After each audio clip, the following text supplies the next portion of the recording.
Cadet Ryan Holt had never liked the canyon.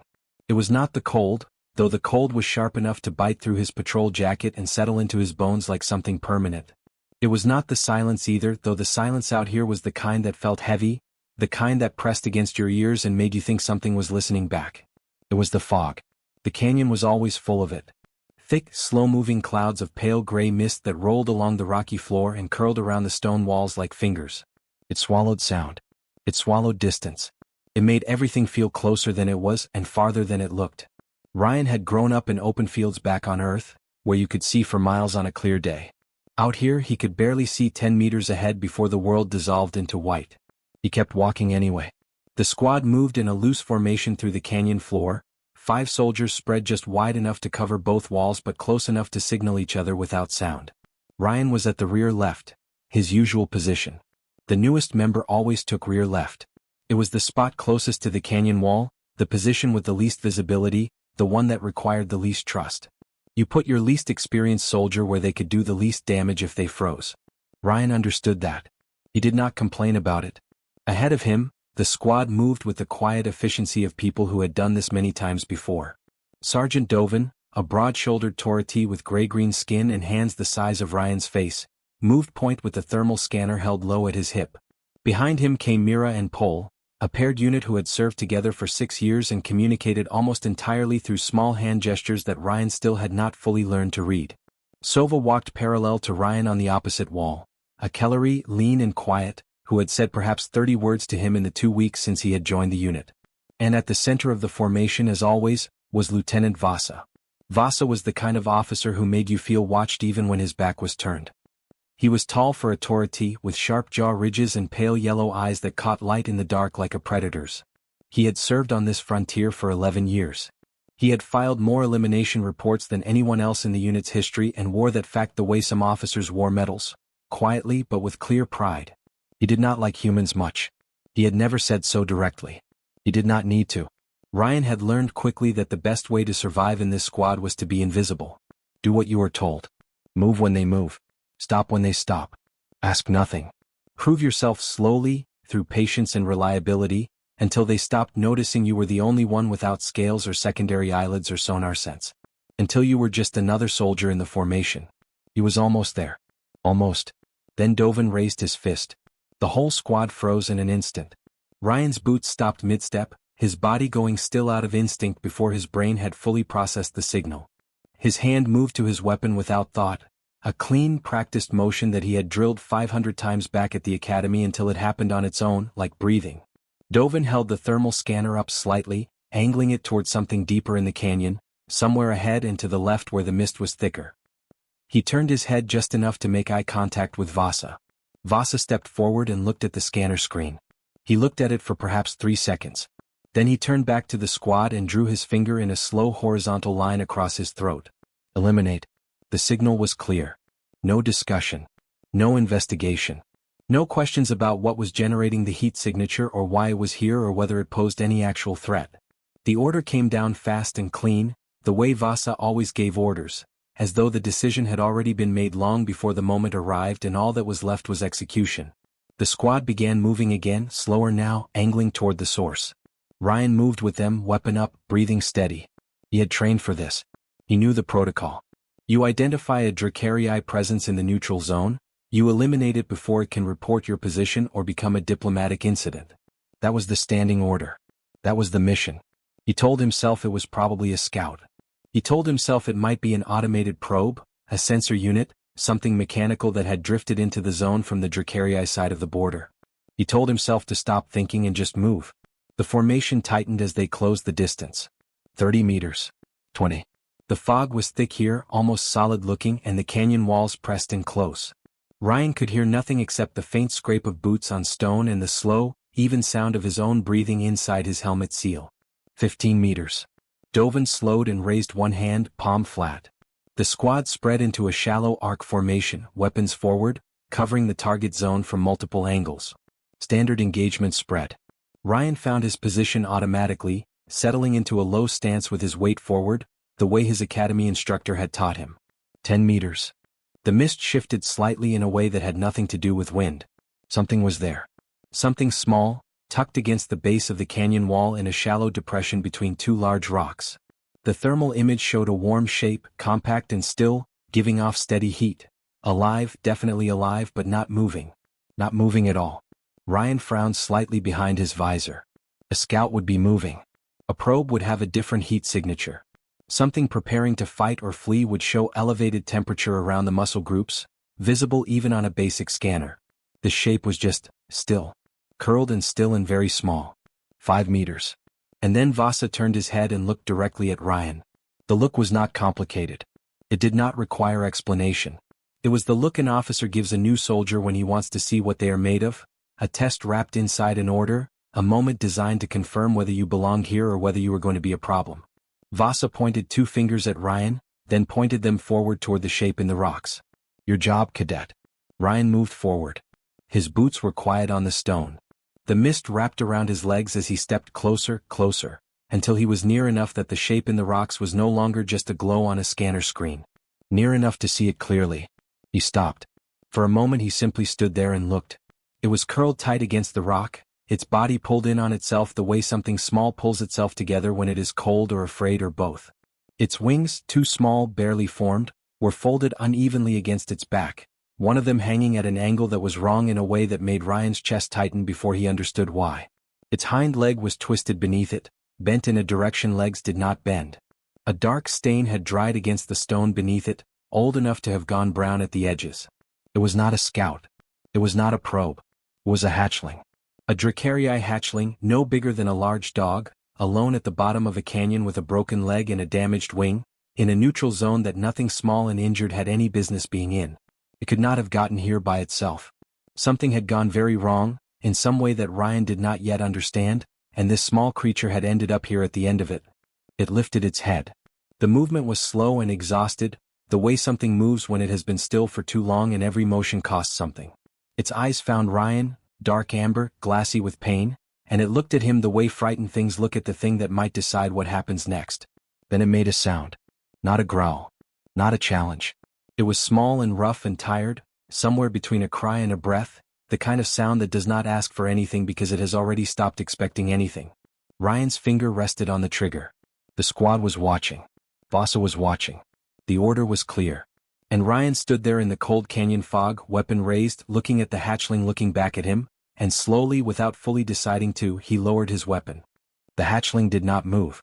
It stayed exactly where it was, pressed against the base of the canyon wall, wings folded unevenly, that one hind leg bent beneath it at the wrong angle. It watched Ryan with those dark amber eyes and did not make another sound.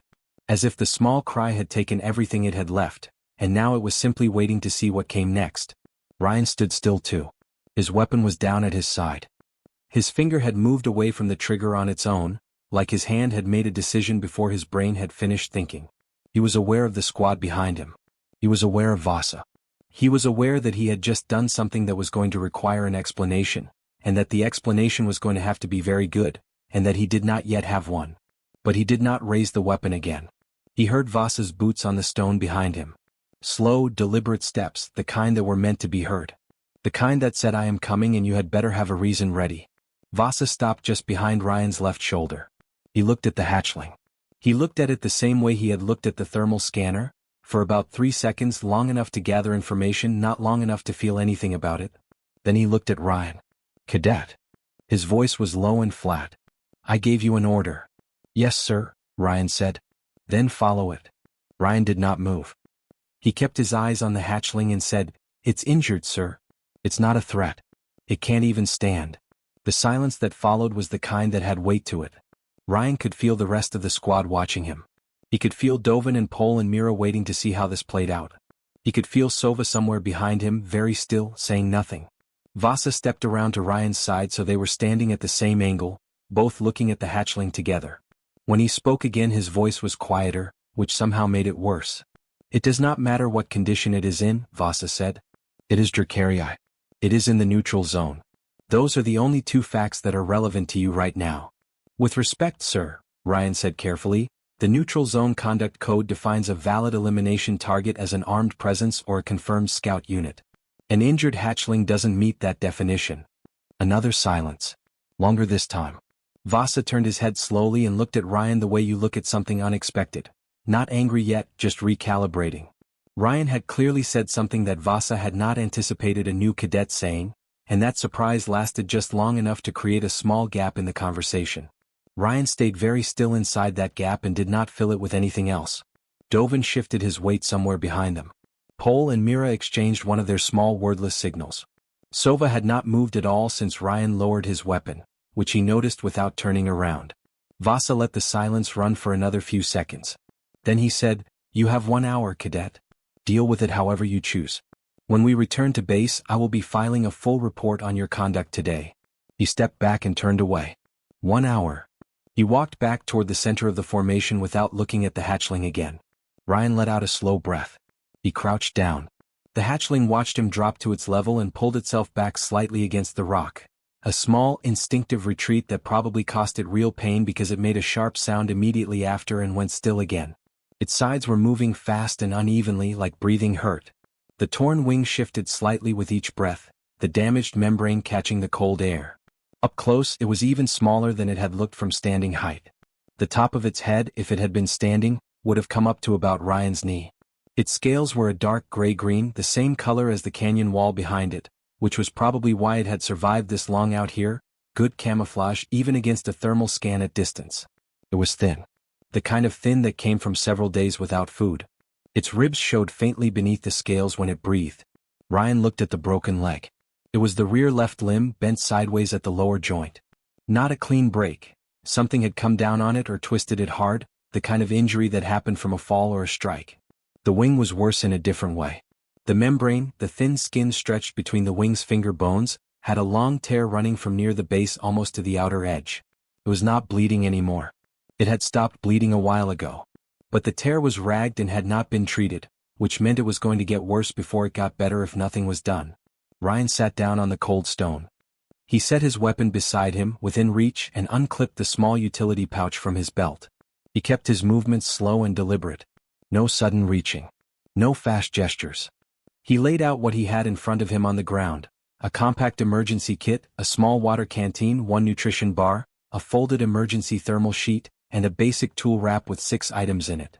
He looked at what he had. He looked at the hatchling. He said, quietly and to no one in particular, "Okay. Let's see what we can do." The hatchling made a low sound at the sound of his voice. Not aggressive. More like a question. Ryan tore a strip from the emergency thermal sheet. It was thin and flexible and would hold a shape if folded correctly. He folded it 3 times into a flat band and then looked for 2 straight things he could use as splint supports. He found 2 pieces of flat stone near the canyon wall, roughly the right length, worn smooth by old water. He pressed them together against the folded thermal strip and wrapped the whole thing with a second strip. Rough. Not good medical work. But something. He held it up so the hatchling could see it. He had no idea if hatchlings understood that kind of gesture. He did it anyway. Then he moved toward it. The hatchling snapped. A fast, weak motion, its head swinging toward his hand with teeth showing, small teeth not yet full-grown but sharp enough. Ryan pulled his hand back just in time and sat still. He did not react with alarm. He did not pull back far. He just stopped and waited. 1 second. 2. 5. The hatchling's head lowered slightly. The snap had cost it something. Its breathing was faster now, ragged at the edges. Ryan moved his hand forward again. Slower. Stopping every few centimeters to wait. The hatchling watched his hand with its amber eyes and did not snap a second time. Its body was still tense, every muscle ready to react, but it did not snap. He rested 2 fingers very lightly against the side of its leg, just above the injury. The hatchling made a low sound and pressed itself harder against the rock. But it did not bite. Ryan worked slowly. He cleaned around the break as best he could with a small amount of water from the canteen, dabbed a tiny amount of diluted antiseptic from the emergency kit across the wound edge, and then pressed the rough splint against the leg and wrapped it carefully with the last strip of thermal sheet. The hatchling made sounds throughout all of this, low, unhappy, exhausted sounds, but it did not bite again. When he got to the wing, he did not try to repair the tear. He had nothing to repair it with. He simply folded the wing as gently as he could back against the hatchling's body and wrapped a single loose band around it to hold it flat against its side. Not tight. Just enough to stop it from catching the cold air and pulling the tear further open with every breath. When he was done, he sat back. The hatchling was looking at him. Not the way it had looked at him at the beginning, when it had barely had the energy to lift its head and was looking at him like he was something that was going to end things. It was still afraid. It was still in pain. But it was looking at him now the way something looks at something it has not yet decided about. Ryan broke the nutrition bar in half and set one piece on the ground in front of it. He had no idea if a Dracarii hatchling could process human food. He put it there anyway. Something was better than nothing. He sat back on the cold stone and looked around at the canyon walls, at the thick slow fog, at the gray sky overhead. Then he started thinking about where to put the rocks. The 1 hour was almost gone. Ryan had spent most of it working quietly, building the rock shelter, placing the splint, wrapping the wing, setting out the nutrition bar. He had not looked back at the squad much. He had focused on the hatchling and the task in front of him and let the rest of the world stay behind him where it was. But now the shelter was done. The hatchling was inside it, curled on the small bed of dry moss Ryan had scraped together from the canyon wall cracks. Its breathing had slowed. Not normal, not healthy, but slower than before. The sharp, fast rhythm of something in crisis had settled into something more even. It had eaten half the nutrition bar. Not all of it, but half. Ryan stood up, brushed the stone dust from his knees and turned around. Vasa was already walking toward him. He had not waited for Ryan to come back to the formation. He had started moving the moment Ryan stood, covering the distance between them in long, deliberate strides, and the expression on his face was not the flat, controlled look he usually wore. That careful blankness was gone. What had replaced it was something harder and much less patient. He stopped 2 meters from Ryan. "Time?" he said. "Yes, sir," Ryan said. Vasa looked past him at the rock shelter. He looked at it for a moment the way you look at something that should not exist, with a kind of flat disbelief, like the object had personally decided to be inconvenient. Then he looked back at Ryan. "You built it a shelter," Vasa said. "It's injured and it's cold," Ryan said. "It needed cover. It needed to be eliminated an hour ago," Vasa said. His voice had gone very quiet, which Ryan had already learned was worse than when it was loud. "And instead of doing your job, you have spent 60 minutes playing medic to an enemy species hatchling in a neutral zone that we are not supposed to have any presence in for longer than a patrol pass." He took one step closer. "Do you understand what you have done today, Cadet?" "I followed the conduct code, sir." "You defied a direct order." "I cited a regulation, sir." "The Neutral Zone Conduct Code, Section 4, Clause 9, unauthorized elimination of non-combatant life forms within a designated neutral zone constitutes a breach of the Frontier Agreement. The hatchling is unarmed. It cannot move under its own power. It has shown no hostile action. It does not meet the definition of a valid target under the standing rules of engagement." The silence that followed was the longest one yet. Ryan heard someone shift their weight behind Vasa. He did not look away from the lieutenant to see who it was. Vasa's jaw tightened. The ridge along the side of his face, the torati equivalent of a clenched muscle, went hard and pale. He was not a man who was used to being answered this way. He was especially not used to being answered this way by the newest member of his unit, the smallest soldier in the formation, the human who was still technically on probation. "Section 4, Vasa said slowly, as though testing the words to find the flaw in them. "Clause 9, Ryan said. "I can recite it in full if that helps, sir." It was perhaps not the smartest thing to say. Ryan knew that even as he said it. But he said it anyway, calmly and without any edge in his voice, because the alternative was to back down, and he had already decided somewhere in the last 60 minutes that he was not going to do that. Vasa stared at him. Then he turned around. "Dovin," he said. Dovin stepped forward from the formation. He was carrying his weapon at a low ready position, which was standard, but his eyes were on Ryan in a way that was not entirely standard. "Waiting. Evaluating. Confirm the target status," Vasa said. Dovin walked past Ryan without looking at him and crouched near the rock shelter.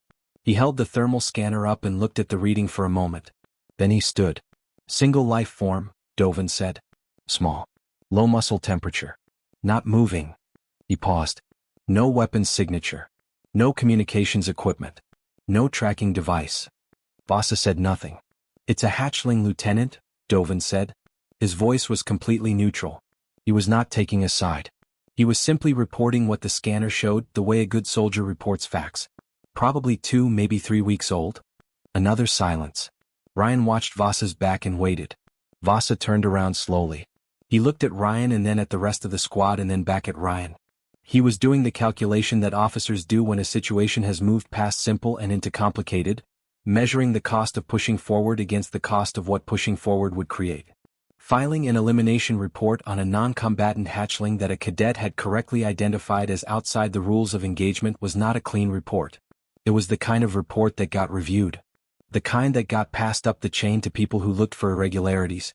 The kind that could, if someone asked the right questions, create problems for the person who filed it. Vasa knew this. Ryan could see him knowing it. "You think you're clever?" Vasa said. "No, sir," Ryan said. "I think I read the code carefully." Someone in the squad made a very small sound. Not a laugh. Almost a laugh. Ryan still did not look away from Vasa to find out who it was. Vasa pointed at him. The gesture was sharp and deliberate. "When we return to base, I am filing a full insubordination report. Refusal to follow a direct order in the field. That goes on your record and it goes to the review board and you will answer for today." He held the point for a moment. "Do you understand me?" "Yes, sir," Ryan said. "Does that concern you at all?" "Yes, sir," Ryan said. "It concerns me a lot. But it concerns me less than the alternative." Vasa stared at him for one more long moment. Then he turned away and walked back toward the front of the formation. "Move out," he said to the squad. "We're done here." The squad began to reform. Dovin moved back to point position. Pole and Mira fell into their usual pattern. Ryan picked up his weapon and clipped his utility pouch back to his belt and prepared to take his position at the rear left. He was almost there when he heard quiet steps beside him. Sova fell into pace next to him without looking at him. She walked in silence for a moment. The fog moved around them both as the squad started forward through the canyon. Then she said very quietly, "Section 4, Clause 9. "Yes," Ryan said. "I have served on this frontier for 4 years," she said. "I did not know that clause existed." Ryan said nothing. "I looked it up," she said, "while you were building the shelter. On my field unit." Pause. "You cited it correctly." Ryan glanced at her. She was still looking forward, her eyes on the canyon ahead, her expression giving nothing away. "The review board will check it too," he said quietly. "Yes," Sova said. "They will." She said nothing more after that. She simply walked beside him, which was different from how she had walked before, not across the formation from him, not at a careful distance, but beside him at the same pace in the same column. Ryan looked straight ahead. Behind them, inside the small rock shelter at the base of the canyon wall, the hatchling breathed slowly in the cold and the fog and the quiet. Half a nutrition bar sat on the ground near its head. A rough splint held its broken leg in place. A loose wrap kept its torn wing flat against its side. A private beacon, placed carefully in the rocks just above the shelter entrance, sent out a faint signal on a civilian Dracarii rescue frequency, quiet enough that no military scanner would catch it, steady enough that someone looking would find it. The canyon settled back into silence as the squad's footsteps faded. The fog rolled in around the shelter walls like a slow tide.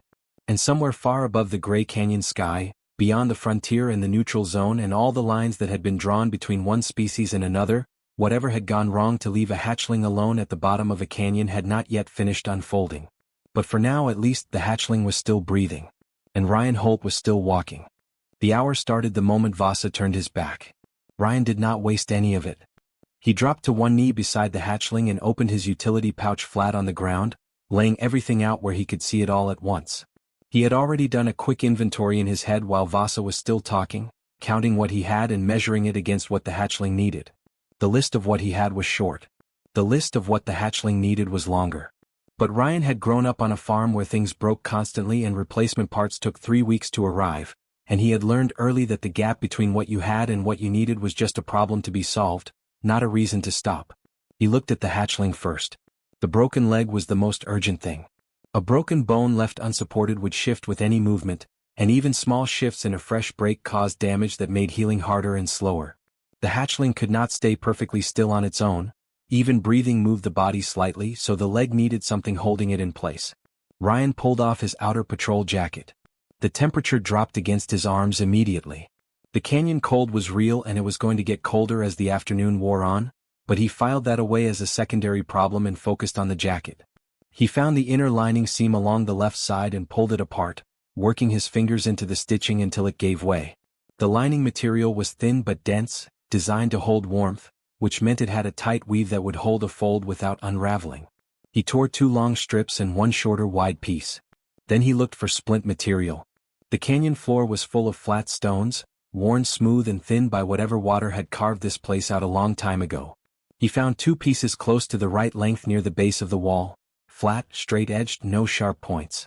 He pressed them together against the folded strip of lining fabric and tested the shape. Solid enough. He turned back to the hatchling. It was watching him with those amber eyes, tracking every movement. Its body was still tense, still pressed back against the rock, but it had not tried to move since the earlier snap.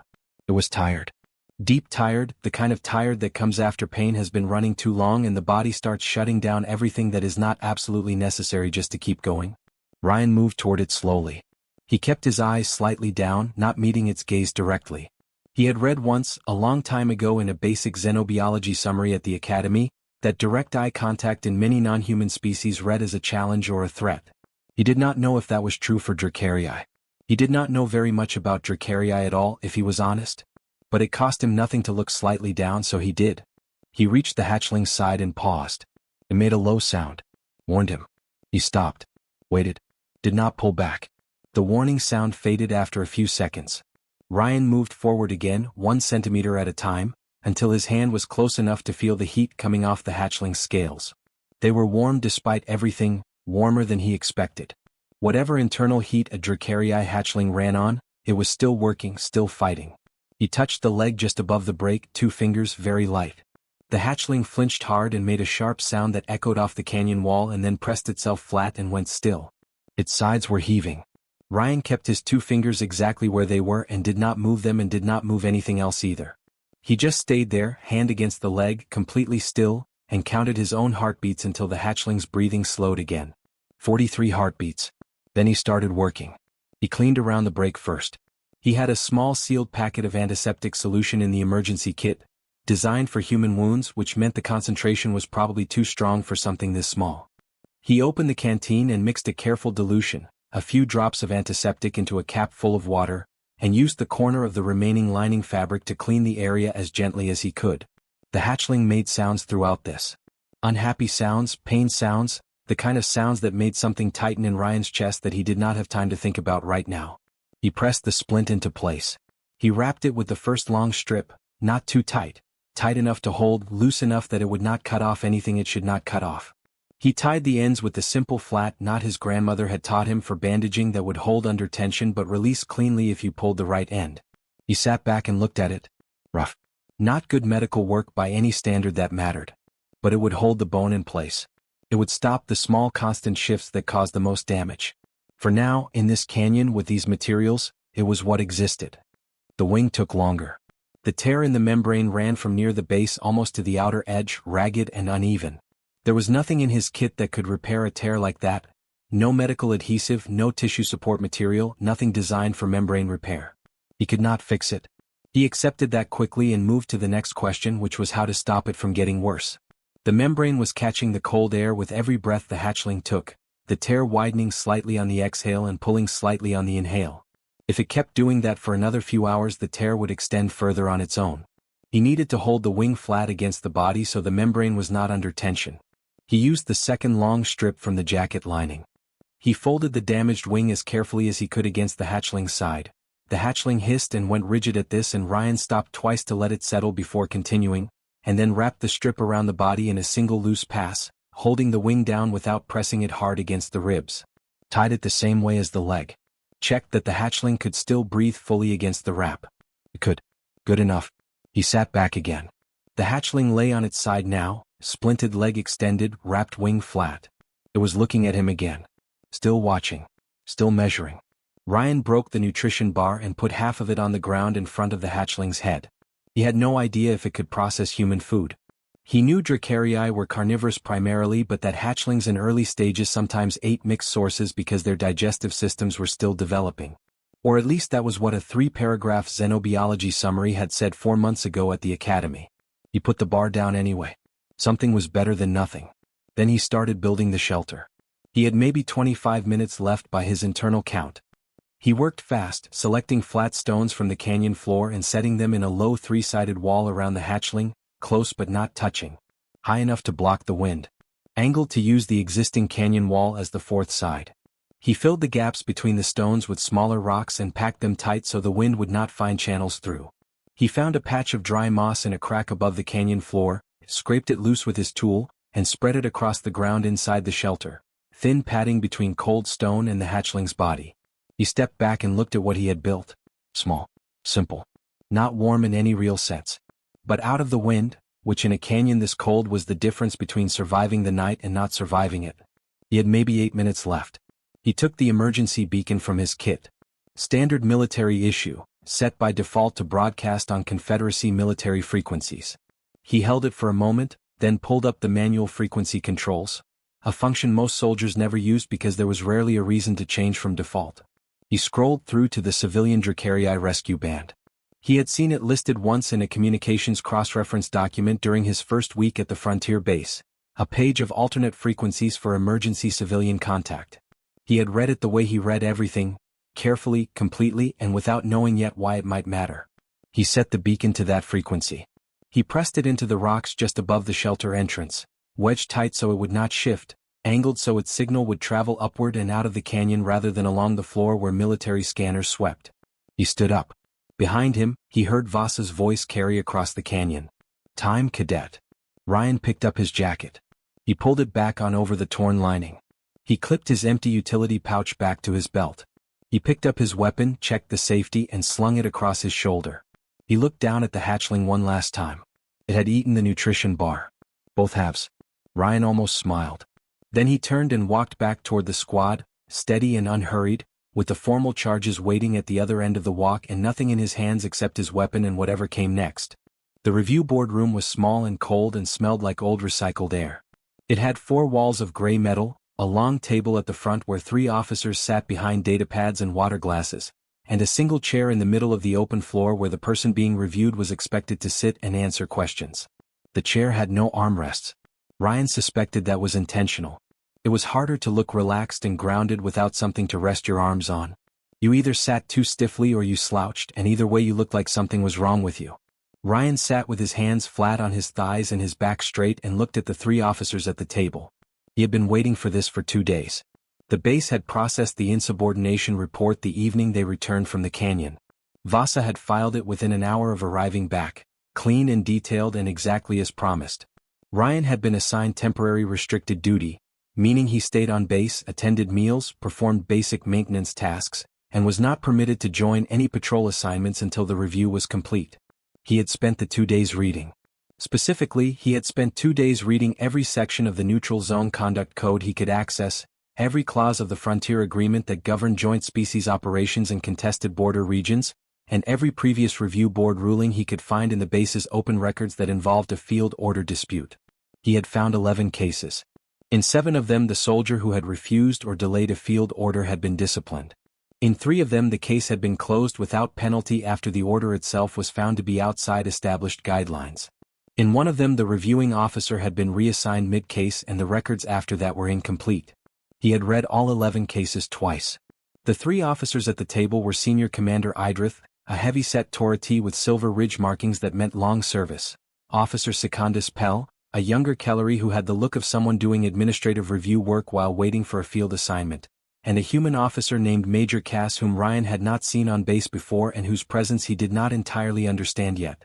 Idrith spoke first. He summarized the report efficiently and without expression.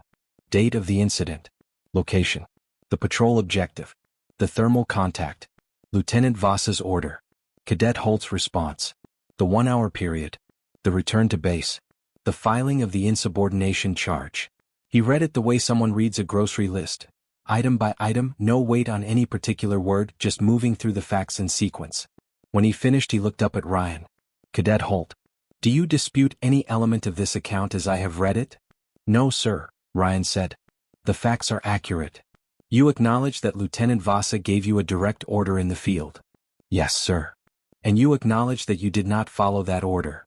I acknowledge that I did not follow the order as given, sir. I followed the Neutral Zone Conduct Code instead. Idrith looked at him for a moment. Then he wrote something on his datapad. Pell leaned forward slightly. You cited Section 4, Clause 9 in the field. Is that correct? Yes, sir. From memory? Yes, sir. Pell glanced at Idrith. Something passed between them that Ryan could not read. Major Cass had not spoken yet. She was sitting slightly back from the table with her datapad in her lap rather than on the table surface, and she was watching Ryan with an expression that was careful and neutral and gave nothing away. Ryan did not look at her directly. He kept his eyes on Idrith, who was clearly running the proceeding. Vasa was called next. He entered the room and took the chair with the ease of someone who had done this before and was not concerned about the outcome. He was in full dress uniform, every detail precise, his record pins arranged in exact order on his chest. He sat without fidgeting and answered every question in the same flat professional voice he used for everything. His account matched the report exactly. That was not surprising. Vasa was a careful man and he had written the report himself. He described the patrol, the contact, the order, and Ryan's refusal with the same efficiency that Idrith had used to summarize it. He added one thing the report had not included in detail: his assessment of the risk the hatchling represented as a potential intelligence asset for the Dracarii, a way to track the squad's patrol pattern through its rescue. It was a reasonable point. Ryan had thought about it himself. Idrith asked Vasa whether he had considered the conduct code before giving the order. Vasa said that in his professional assessment the code did not apply because the hatchling species affiliation placed it within the category of potential threat regardless of its current physical state. Idrith wrote something again. Then he said, "Thank you, Lieutenant. Please wait outside." Vasa left without looking at Ryan. There was a pause while Idrith reviewed something on his datapad. Then he said, "We will hear from squad member Sova." Ryan had not known until this moment whether Sova would be called. He had hoped. He had not assumed. She came in quietly the way she did everything. She sat in the chair, placed her hands on her knees, and looked at the board with the calm, steady expression of someone who had already decided what she was going to say and was not going to change it. Idrith walked her through the same sequence of questions. The patrol. The contact. The order. Then he asked, "In your assessment, did the life form encountered constitute a valid elimination target under the standing rules of engagement for neutral zone operations?" Sova was quiet for a moment. Not a long moment. Just long enough to make it clear that what came next was a considered answer and not a reflexive one. "No," she said. "It did not." Idrith looked up from his datapad. "The life form was a hatchling," Sova continued. "Injured, immobile, unarmed. It showed no hostile action and had no capacity for hostile action in its condition. Under Section 4, Clause 9 of the Neutral Zone Conduct Code, it did not meet the criteria for authorized elimination." Pell was writing now too. "Cadet Holt cited that clause in the field," Sova said. "He cited it correctly. I verified it on my field unit during the 1-hour period. The clause reads exactly as he stated it." Idrith set down his stylus. The room was very quiet. Major Cash shifted forward in her chair for the first time and placed her datapad on the table. "Sova," Idrith said carefully, "you are stating for this board that the order given by Lieutenant Vasa in the field was not compliant with the conduct code. I am stating that the target did not meet the code's definition of an authorized target," Sova said. "What that means for the order is a determination for this board, not for me." Another silence.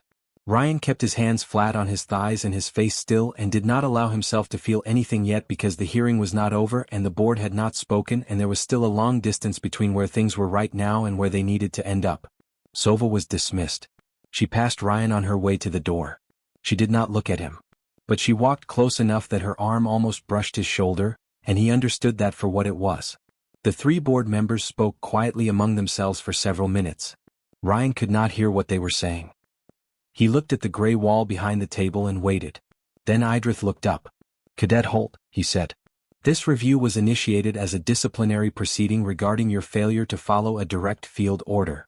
Based on testimony received today, this board finds that the question of whether the original order was lawful under the applicable code requires further examination before any disciplinary finding can be issued." He paused.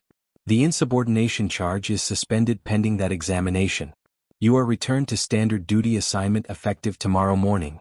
Ryan breathed out slowly. "This does not constitute a finding in your favor," Idrith added. "It constitutes a finding that the matter is more complex than initially filed. Do you understand the distinction?" "Yes, sir," Ryan said. "You are dismissed." Ryan stood, pressed his fist to his chest in the standard acknowledgement posture and walked to the door. Outside in the corridor, Vasa was standing against the wall with his arms at his sides. He watched Ryan come through the door. His expression had changed from the careful blankness he had worn inside. Something harder had replaced it, and something that looked almost like the beginning of uncertainty, which Ryan had never seen on his face before. They looked at each other for a moment. Ryan said nothing. He walked past Vasa down the corridor, back toward the standard duty quarters, back toward tomorrow morning, back toward whatever came after the hearing that had just stopped being a simple punishment and turned into something neither of them had planned for. Behind him, he heard the boardroom door open again. Major Cass stepped into the corridor. She was not looking at Vasa. She was looking at the direction Ryan had gone, with that same careful neutral expression, and she was writing something on her datapad with quick, deliberate strokes. Ryan did not see this. But it happened anyway. The diplomatic note arrived on a Tuesday. Ryan did not know about it at first. He was on standard duty when it arrived, running equipment checks in the lower maintenance bay, a task assigned to junior soldiers that involved crawling under scanner units with a calibration tool and checking connection points one by one. It was slow, quiet work that left the mind free to wander, and Ryan's mind had been wandering a lot over the past 2 weeks. He thought about the hatchling often. He did not know if it had been found. He did not know if the beacon had worked, if the frequency had reached anyone, if the rock shelter had held through the cold nights that had followed the patrol. He had no way of knowing. The neutral zone was not a place you sent search requests into, and asking anyone on base about a Dracarii hatchling in the canyon was not something he was prepared to do while his case was still sitting in review. So he checked equipment connections and waited and tried not to think about amber eyes in the fog. He was on his third scanner unit when Sova appeared at the entrance to the maintenance bay.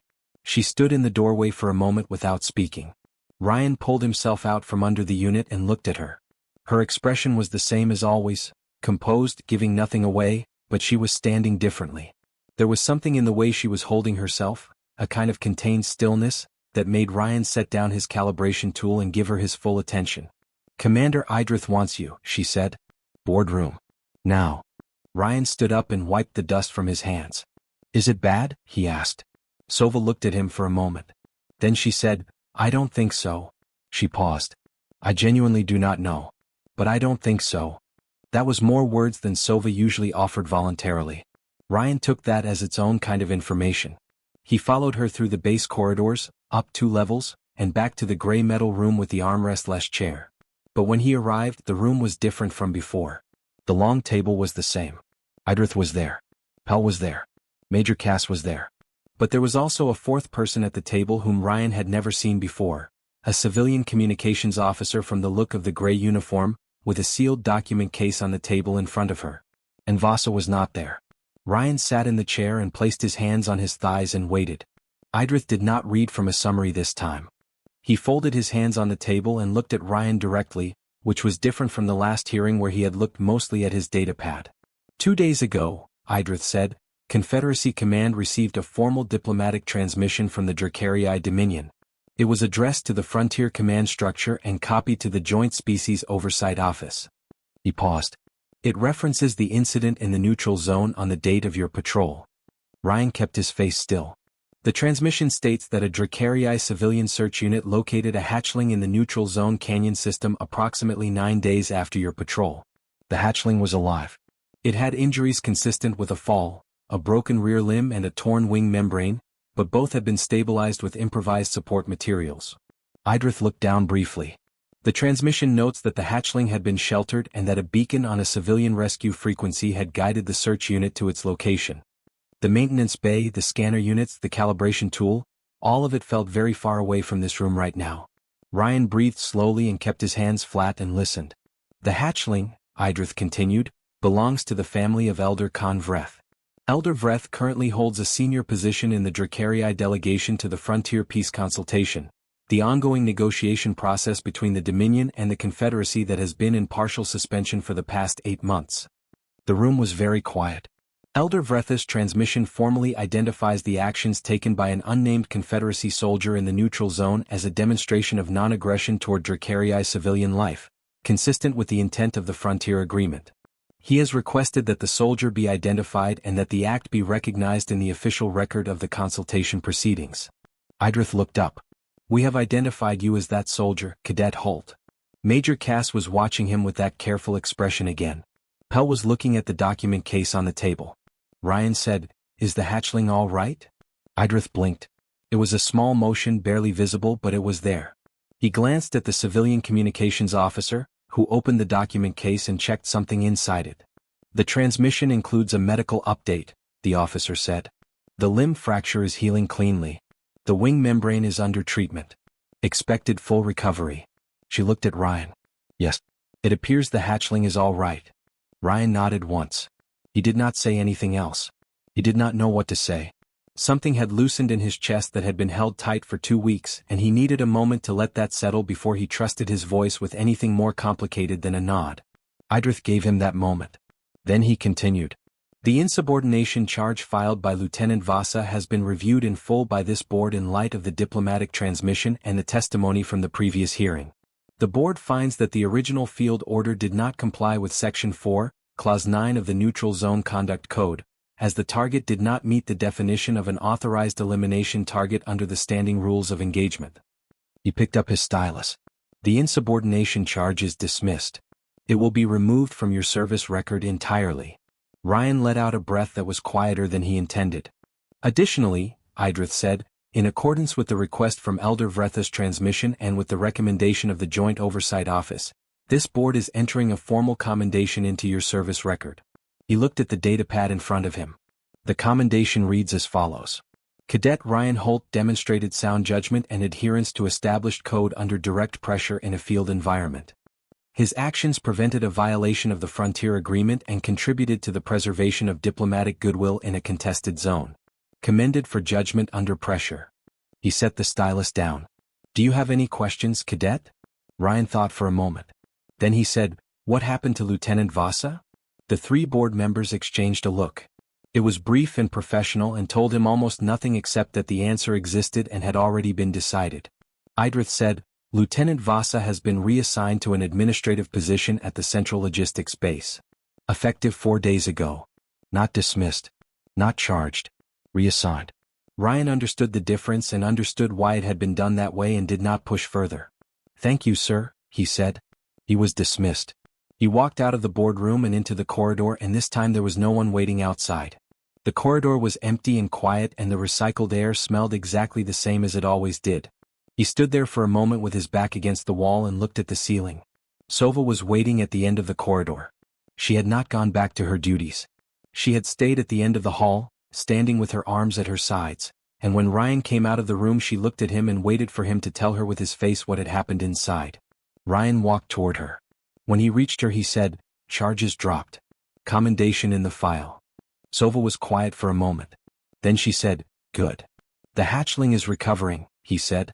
Full recovery expected. Something shifted in Sova's expression. Just slightly. The kind of shift that happened when something you had been carrying without fully realizing it put itself down. Also good, she said. They walked back through the base together toward the lower levels. Not fast, not slow. The way people walk when they are not heading somewhere urgent, just heading somewhere. After a while Sova said, Elder Vretha's delegation returned to the consultation table this morning. I saw it on the command feed. The peace talks resumed. Ryan looked at her. I don't know if those 2 things are connected, she said carefully. Officially. No, Ryan agreed. Officially you probably can't connect them. No, she said. They walked a little further. But they resumed this morning, she said again. Quietly. As though the fact itself was worth saying twice. Ryan thought about a small creature curled against a rock in the fog, looking up at him with amber eyes that had already stopped expecting anything good. He thought about half a nutrition bar eaten. He thought about a beacon signal rising up out of a canyon on a frequency he had read once in a document and remembered for no particular reason. He had not known whose hatchling it was when he lowered his weapon. He had not asked. It had not seemed like the part that mattered. He understood now, walking through the quiet corridor with commendation ink still fresh in his file, that this was exactly the thing the commendation was trying to say, not that he had done something clever, not that he had known how it would turn out, but that he had made the choice without knowing. Without calculating. Without asking first whether the small frightened thing in the rocks was worth protecting before he decided to protect it. That was the part that mattered. That had always been the part that mattered. Outside the base, beyond the frontier and the neutral zone and the long careful lines drawn between 2 old enemies, the peace talks were running again for the first time in 8 months. And somewhere in a warm recovery unit in a Dracarii civilian settlement, a hatchling with a healing wing and a mending leg was breathing steadily in the dark.